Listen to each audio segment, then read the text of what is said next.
começar a aula 4 agora com as funções de data e hora. Eu lembro que estamos dando um passeio pelas funções em cada categoria e eu seleciono as que eu acho mais utilizadas para a gente dar uma olhada rápida. Em primeiro lugar, a função hoje. A função hoje ela retorna a data atual. Olha só, por exemplo, aqui, se eu colocar nessa célula igual a hoje,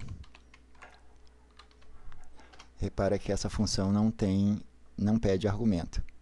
Já a função agora, ela me dá a hora do sistema, a hora atual, que tiver conforme o sistema estiver atualizado.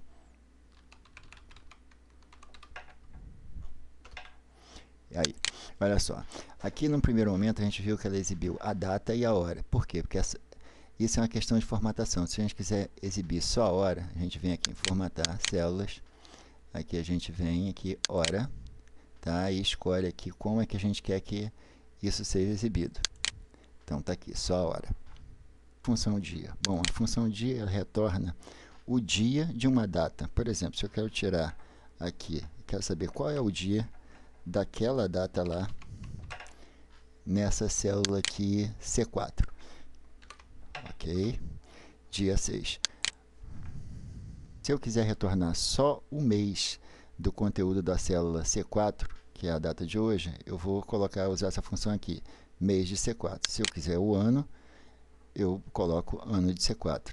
Dessa forma eu consigo decompor a data em dia, mês e ano conforme o necessário. E a função dias 360?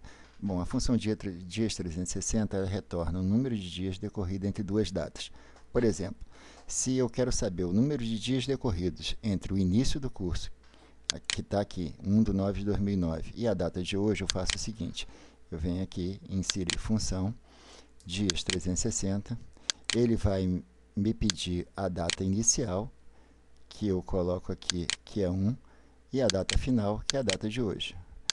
Clico OK, e está aí, 5 dias foram decorridos entre a data de 1/9/2009 e 6/9/2009. É um curso de matemática financeira. Nós vamos dar uma rápida olhada em algumas funções financeiras, especialmente as que eu acho de maior utilidade prática ou mais comumente utilizadas. Vamos começar com a função valor futuro, que a gente já viu num outro exercício, e que a fórmula está aqui, f igual a p vezes 1 mais i elevado a n, e que a gente já sabe que ele dá o valor que alcança um depósito quando a gente aplica juros de uma taxa, por exemplo, 2% naquele exemplo, durante um período de 5 meses, de maneira que a gente capitaliza, ou seja, conta os juros ao final de cada período.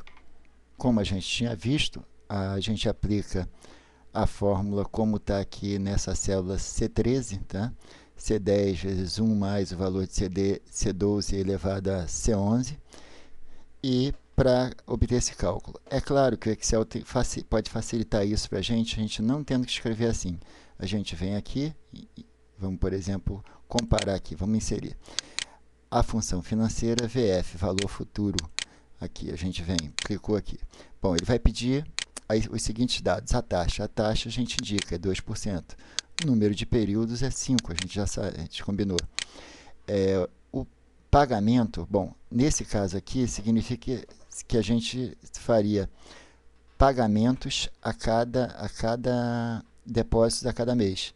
Só que como a gente não vai fazer, a gente vai fazer um único depósito, a gente vai colocar pagamento zero. O valor presente é esse aqui, ó, é o nosso depósito inicial. E o tipo? Bom, o tipo que a gente vai escolher aqui vai depender de como é que são capitalizados os juros, ou seja, quando é que os juros começam a contar, a partir do seu depósito inicial ou a partir do primeiro mês ou 30 dias após. Bom, no nosso caso, aqui nas nossas aplicações aqui de poupança comuns, como naquele exemplo que a gente deu, os juros são contados ao final do período. Então, a gente deixa zero, bota zero ou deixa em branco. Bom, manda calcular e olha aqui. Ele deu o resultado exatamente idêntico à célula de cima. Exatamente idêntico ou quase, porque tem uma diferença. Ele apresentou o valor em vermelho e entre parênteses, que significa então que é um valor negativo. Bom, a gente sabe que uma convenção de matemática financeira quando a gente faz um depósito, a gente significa um desembolso do nosso ponto de vista. Então, isso deveria ser um valor negativo, e a gente colocou positivo lá em cima. Bom, então vamos corrigir isso aqui para positivo, ou para negativo, desculpa.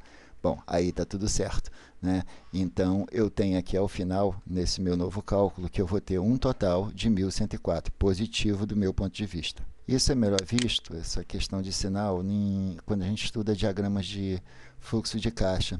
Só que fica aí o toque, então, que fluxo de caixa negativo, ou seja, quando sai do seu bolso, é negativo quando sai do seu bolso e positivo quando entra no seu bolso. E a função valor presente? Bom, a função valor presente é usada para calcular um desconto, tá? É tipo aqueles descontos de título que a gente vê em matemática financeira, e ela é aplicada da seguinte maneira: eu aplico uma taxa por exemplo, nesse exemplo aí de 2% mês a mês e vou vendo quanto eu teria esse valor atualizado para o momento presente. Por exemplo, aqui, vamos dar um exemplo nesse caso aqui. Se eu aplicar essa função valor presente nesse valor futuro aqui, eu vou ver que é nesse montante 1.104,88, eu vou ver que eu vou obter exatamente o valor do meu depósito. Ou seja, é como se fosse exatamente o inverso da função valor futuro. Vamos lá então. Valor presente. A taxa 2%, que eu estou descontando. Número de períodos 5. Pagamento 0. Ou seja, é só aquele valor aí, não vai haver nenhuma entrada ou saída durante esse período. E o valor futuro é este aqui.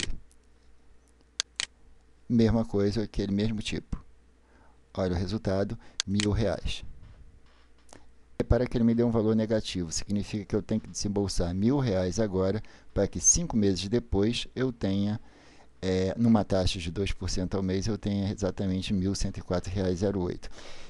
Isso também posso dizer que seria o desconto que eu teria que pagar agora num título de crédito, para que meu capital fosse remunerado a 2% ao mês.